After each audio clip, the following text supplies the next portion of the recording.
شانتی کے پیغام کے ساتھ سمن طور حاضر ہے۔ یہ زمین اپنی زمین ہے، یہاں رہنے والے سارے لوگ اپنے لوگ ہیں۔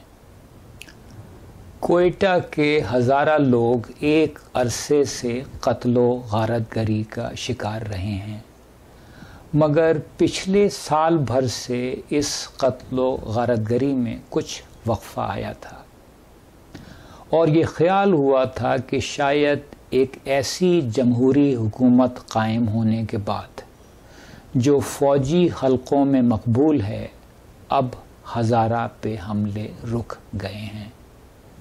مگر یہ خیال غلط ثابت ہوا، اور اپریل 12 کے روز کوئٹہ کا ہزار گنجی نامی بازار بم دھماکے سے گونج اٹھا۔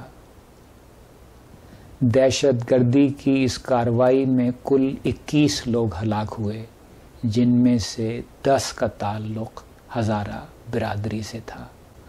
بتایا جاتا ہے کہ اس دھماکے کی ذمہ داری بیک وقت لشکر جھنگوی، تحریک طالبان اور داعش نے قبول کی ہے۔ قطع نظر اس کے کہ اس کارروائی کا اصل ذمہ دار کون تھا، سوال یہ پیدا ہوتا ہے کہ اب ہزارہ لوگوں کو کیا کرنا چاہیے، اور اس مشکل سوال کا مخلص جواب صرف ایک ہے۔ ہزارہ لوگوں کو بالکل وہی کرنا چاہیے جو ایک ناکام ریاست میں رہنے والے عقل مند لوگ کرتے ہیں، یعنی ریاست کی ناکامی کو اچھی طرح سمجھنا، اور یہ جان کر اپنی مدد آپ کرنا کہ ریاست ان کی کوئی مدد نہیں کر سکتی۔ آپ ہزارہ میں سے کچھ لوگ یقیناً مظاہرہ بھی کریں تاکہ آپ مسند اقتدار پہ بیٹھے بے غیرتوں کو کچھ شرم دلا سکیں، مگر آپ اچھی طرح جان لیں کہ ایک ناکام ریاست میں حکومت سے مطالبہ کرنا ایسے ہی فضول ہے جیسے بھگوان سے دعا کرنا۔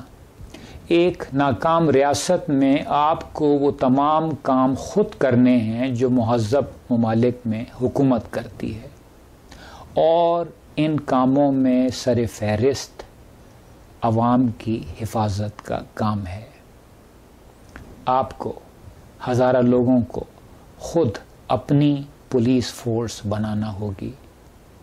آپ کو خود اپنا سراغ رسانی کا ادارہ بنانا ہوگا تاکہ آپ کو پہلے سے خبر ہو کہ آپ کے خلاف کس طرح کی نئی سازش ہو رہی ہے۔ آپ پہ جاری حملے صرف اسی وقت رکیں گے جب آپ اپنے اندر اتنی طاقت پیدا کریں گے کہ ان حملوں کو اپنے ذہن اور اپنے زور بازو سے روک سکیں۔ یہ ایک کڑوی حقیقت ہے، مگر یہ ایسا ہی ہے۔